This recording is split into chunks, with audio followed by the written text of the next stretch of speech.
2025 BPL এ Fortune বরিশালের সম্ভাব্য একাদশটা কেমন হবে তা ক্রিকেট প্রেমীদের মধ্যে একটা ব্যাপক আলোচনা সমালোচনা ঝড় তুলেছে।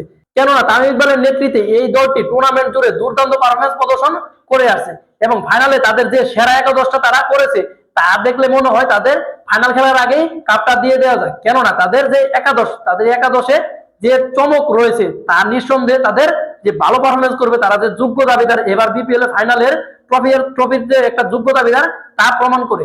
কেননা তাদের সম্ভাব্য একাদশের দিকে যদি আমরা তাকাই, তাদের সম্ভাব্য একাদশ কিংবা তাদের এটাই হবে সেরা একাদশ। তাদের সম্ভাব্য একাদশ যদি আমরা এক নজরে দেখে নিই তাহলে এক নম্বর রয়েছেন তামিম ইকবাল।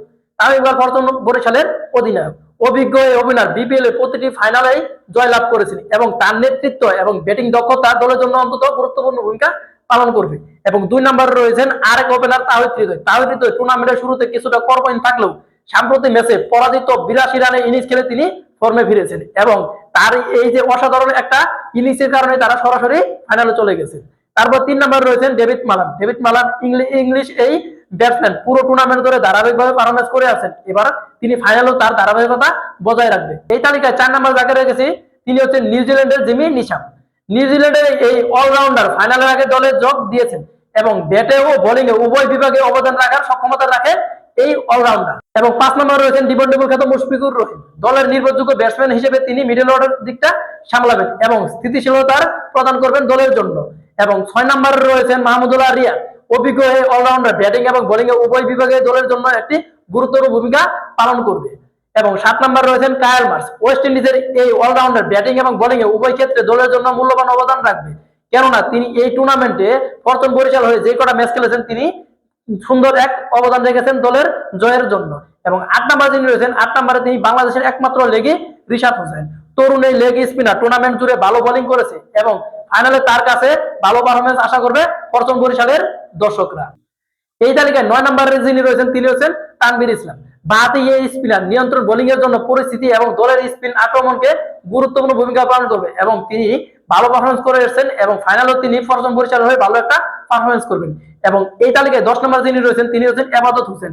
দলের প্রধান পেস হিসাবে তিনি বরাবরই ভালো পারফরমেন্স করে এসেছেন। তার গতি এবং বাউন্সে প্রতিপক্ষ ব্যাটসম্যানদের জন্য চ্যালেঞ্জ সৃষ্টি করবে, তাই এবার বলাই যেতে পারে যে ফাইনালে ইবাদত হোসেন ভালো একটা পারফরমেন্স করে দিবে ফরচুন বরিশালের জন্য। এবং এই তালিকার শেষ যিনি 11 নম্বর যিনি রয়েছেন তিনি হচ্ছেন পাকিস্তানের বোলার মোহাম্মদ আলী। মোহাম্মদ আলী নতুন মুখ হলেও তিনি অপরিচিত একটা মুখ হলেও যারা পাকিস্তানের প্রতিনিয়ত টেস্ট ক্রিকেটের খেলা দেখে তাদের কাছে মোহাম্মদ আলী একজন জনপ্রিয় বোলার। কেন সাম্প্রতিক ম্যাচে 1 ওভারে 4 উইকেট নিয়ে ফরচুন বরিশালে যে সরাসরি ফাইনালে যাওয়ার যে একটা নিজের দক্ষতা প্রমাণ করে দিয়েছেন তিনি এক ম্যাচ খেলে এবং ফাইনালে তার কাছ থেকে আরো ভালো পারফরমেন্স আশা করবে ফরচুন বরিশালের দর্শকরা। এই একাদশের মাধ্যমে ফরচুন বরিশাল ব্যাটিং বোলিং এবং ফিল্ডিং এর ভারসাম্যহীন একটা দল গঠন করেছেন, যা তাদের ফাইনালের সম্ভাবনাকে আরো বাড়িয়ে দিয়েছে। কেননা যে তাদের দলে যে তারকা ভরা প্লেয়ার এবং যে কটা প্লেয়ার রয়েছে, বিদেশি প্লেয়ার যারা রয়েছেন তারা বর্তমানে ফর্মে রয়েছে এবং দেশীয় প্লেয়ারদের মধ্যে ব্যাটিং এ বোলিং এ দুর্দান্ত পারফরমেন্স করে আছে ফরচুন বরিশালের প্লেয়ার। তাই 2025 বিপিএল ফাইনাল জয়ের যোগ্য দাবি থাকবে ফরচুন বরিশাল। তারপরও যেহেতু ক্রিকেট খেলা গোল বলের খেলা, তাই বলা যায় না কি হয়ে যায়, কিন্তু আপনি যদি টিম কম্বিনেশনের দিক দিয়ে দেখেন তাহলে এগিয়ে রাখতে হবে ফরচুন বরিশালকে এবং এবার যে তারা জয়ের যে যোগ্য দাবিদার তা তাদের স্কোয়াডে বলে দেয়। তো আপনি কোন দল সাপোর্ট করেন এবং কোন দলকে আপনি এগিয়ে রাখবেন জানাবেন কমেন্ট বক্সে।